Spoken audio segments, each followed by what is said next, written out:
Sauce only at McDonald's. I'm Janice Dean with the TV Waterhouse and Highway Patrol. 21 FAR here in the Imus morning program on the radio all over the country and on FAN here in New York. Where Bob Murphy, longtime play-by-play announcer for the New York Mets. This is terrible. Now, this is outrageous. Now, I'm sorry I didn't snap on this earlier this morning. I should have realized what was going on. I didn't think about it, but sweet man.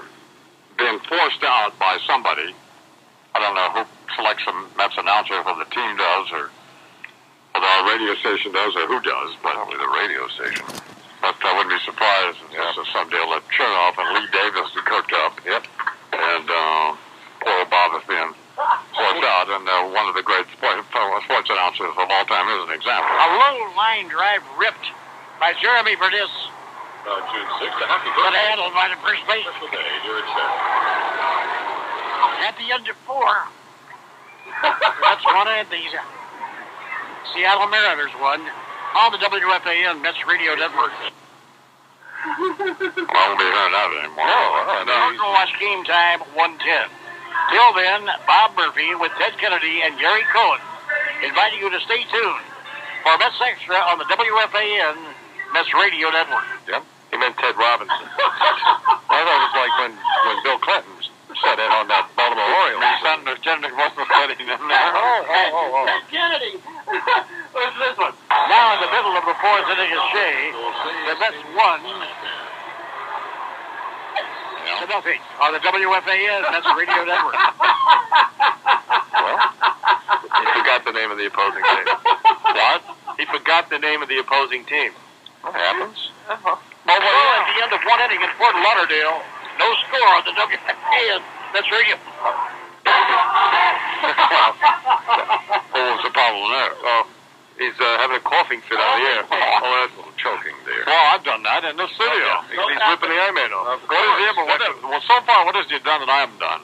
Nothing. Not a thing. Oh, no. Oh, if that's the comparison, no, you're right. Everything's fine then. You're not being forced out, I don't think. No. We're being told, Mark, don't do this. Mark doesn't want to do it anymore. Well, then tell Mark to come in and do the show. Okay. Mark, you go in and do the show. Yeah, you come in and do the show then. That's it. Why is this happening? Oh, no. What is he talking about? Not on this special night. Not on this night, please. So at the end of 4 innings of play, catching for the New York Mets is Mike Dukakis. Somebody's ahead and somebody is trailing. Well, I mean, Otis Wagner with the putout. Well, one to first base, Mo Howard. Pitching is Al Gore. You're right about that. Come on, you guys. Joe Biden looking really good in the stretch. Kennedy. And coming up next city.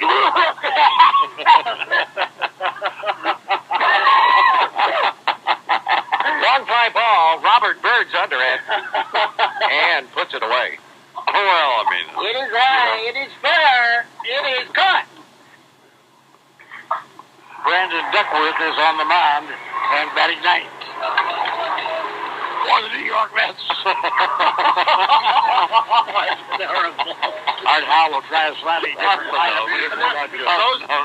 They're not edited either. They're not put together like that. No. That is exactly how it's happened on the air. That's fine. That's enough. That's it.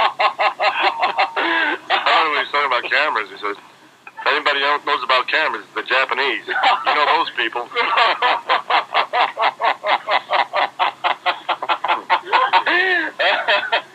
He asked Gary Cohen once what he was doing for Easter.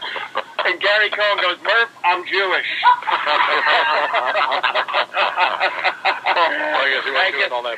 I guess you'll be watching football that day, won't you, Gary? Oh, I guess you're responsible for killing the Lord. Back with the happy recap after this.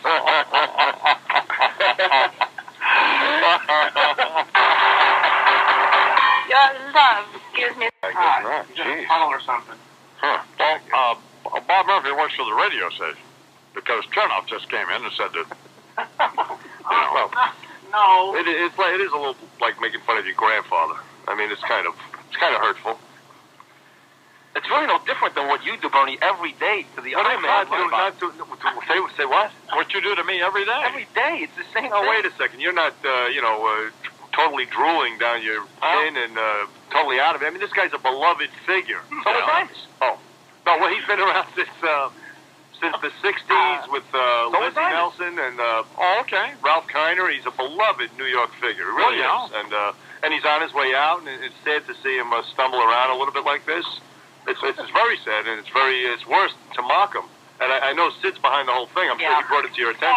Of course he did. I mean, to take shots at a poor, feeble old man, a beloved old figure. Well, first of all, I didn't even know brought joy to so many New Yorkers for so many years. You hate the Mets. All you do is bad. I love the Mets. What are you kidding me? I grew up a Met fan. An icon. This man is diehard. I not diehard, but I didn't know that these. from way back. I didn't know that this file existed. Until when? Just this morning. And who brought it to your attention? Brought that to your attention? Sid did. Okay, there you go. Right, thank you. Good job, Sid. Are you going to the retirement party tonight, Sid? One more. Good. And then, you got any Mother Teresa jokes you want to do there? And then there's some guy here at the radio station. What's his name? Jonathan? Yeah, some guy who compiled this file. Yeah, he actually has edited a couple of them. Has a pitch on the way. Ground ball hit right at the shortstop. He steps on second for one. Fires on the first. Yes, a double play. Jimmy Rollins fielded the grounder near second. Stepped up and threw to first base. This one. Listen to this. Inside corner for a call strike. Swing and a half. Stop this. Stop this, please. Curtain watch game time, 1:10. Oh, come on. Till then, Bob Murphy with Ted Kennedy and Jerry Cohen. Thank you. Come on. Why don't you go outside and knock an old lady off a wheelchair or something, huh? It's the same thing. Gotta stop. That's enough. It ain't right. No more. Good job. You proud of yourself, Sidney? You know, Where do you are, Sid? Man, you'll never be a beloved figure. Ever. Ever. Don't play anymore. okay. No, I'm serious. Don't play anymore. I'm not going to. I'm not even going to fool around this time. All right. And the guy's last day. I mean, it's supposed to be a big. Yeah, this is a very important day. You know, I mean. Sentimental farewell. Don't play the game with me, because I'm not going to play him anymore if you don't want me to play them. No, don't do it. Don't look at me and twitch your eyes. Because I'm not taking a gamble. You know what? You're evil. Either you make the decision or we're not playing them. I didn't know this file existed. I understand. No, you're right. I understand that. You're right. I know who told you. We know the genesis of it. Sure enough comes in, he pulls the sign and says, this is cruel. He's right. He's right. Well, I mean, why can't we make fun of him? He's got to have a sense of humor, this guy. Yeah, why is it so... I don't get it either. He's a Hall of Fame guy. We love him. He's had a great career. Wait till he leaves. Wait till he leaves Wait what? till he's gone. Don't embarrass. Don't humiliate him. He listens. He lives here. He listens. He knows. Well, we think he's great, but it's either that God forbid die before his great calls, like you do Marv Albert's calls. You know. We have some of Bob Murphy's great calls. You don't have that. Yes, we do. Lou's got one right now, probably. Yeah, throw it out to Lou. One of his great calls. Okay. I see nothing of his great call here. Murphy gagging, Murphy dropping, Murphy burping. That's all it says here. Like Jack Buck or something, we play his great calls on the day he retired. And how about the great tribute that I made to Jack Buck on this program? Who cares? You can't be maligning Bob Murphy, all right? I am not maligning him. I am celebrating a brilliant career. You're a vicious animal. You're a pig. You're a piece of garbage. You're a piece of what the dog comes out of a dog's butt. Oh, God almighty. I've been on the cover of the Rolling Stone. Yeah. And incidentally, some twerp in one of the newspapers this morning took me to task for making fun of Bob Murphy on the day that he retired, of which I had so little to do with that it's another example of me being a victim. It was a terrible thing you did. I mean, that was a horribly, horribly reprehensible thing you did that day. And I got sucked into this deal on Bob Murphy, which I mean, I can be honest with you, I don't think I ever heard I know I never heard Bob Murphy do a baseball game. So who are you blaming for this? I'm just curious. I mean, like, who would you say if you were wrongly convicted in today's paper? Who would you... Because you led me to believe that these were humorous anecdotes, certainly, of Bob Murphy, and positive, just fun things. Yeah, I mean, like nobody gets which people fail to point out. Nobody gets made more fun of on this program than me. Right. And in some cases brutalized. That's right. Sure. There's not a morning that goes by that somebody on the program doesn't wish that I were dead, Right. and articulates that horrible thought. things, scrotum face, And just every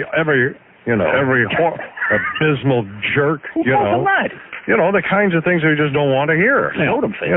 So, which I take good-naturedly, and You'd certainly I'm willing to, by the way, it is the Imus in the morning program, right. and my name's on the door. Pubic head and stuff like that. It's not necessary. It's not necessary. Rubber chicken face. Exactly. I mean, stuff that's I think awful. we. Dingleberry. No. Sure. No. I think everybody knows what I'm talking about. I don't think we need the examples again. Well, but these have been terrible things that have been said about you. So if I have to take the responsibility for it, the fact is it is my responsibility. Sure. So, and once we had one cut of Bob Murphy hacking and burping on the air, I should have at that point said, stop doing it. That's enough. Sid still thinks it's funny. Rather than letting it go on for a half an hour. Right. But then again, the truth is, it is my fault. But I did point out to you that there were more. When you asked me, I could have easily said, no, that's it, you would have gotten off it. But you did say to me, there more, and I said, I think the exact quote was, "There's a library of stuff." Well, someone here at the radio station compiled a library of unfortunate events in Mr. Murphy's broadcasting performances, of which there were about 1,000 examples. And my question was, if they were funny, that's different. Yeah. But if the guy is just choking or burping or trying to clear his throat, I don't see how that's amusing. I don't get that. It's like I guess I'm one of the few men who doesn't think that fart sounds are funny. You don't think that's funny? I don't. Not amusing. I've never found it amusing. Of course not. Well, in the right context, it's funny. Right. Sure. On its own, nah. No. Right. Like if President Bush all of a sudden during the State of the Union all of a sudden farted, would you think that was funny? No, it'd just be unfortunate. I mean, if he whacked off a big old hunk of cheese that sounded like thunder. Yes. Well, I guess it probably would be amusing. Yeah. Of course. Yeah. Does MSNBC have that tape? Yeah, I guess I want. He's going. Yeah. Oh, And we sent Ambassador Wilson to Nigeria, and he just my fellow Americans. Yeah. That's not good. We will find the weapons of mass destruction. Yeah, not good. That would not be good. Excuse me, that was Colin Powell. I don't know. Whoever smelt it, dealt it. 19 till the hour here at the I'm Showing program. So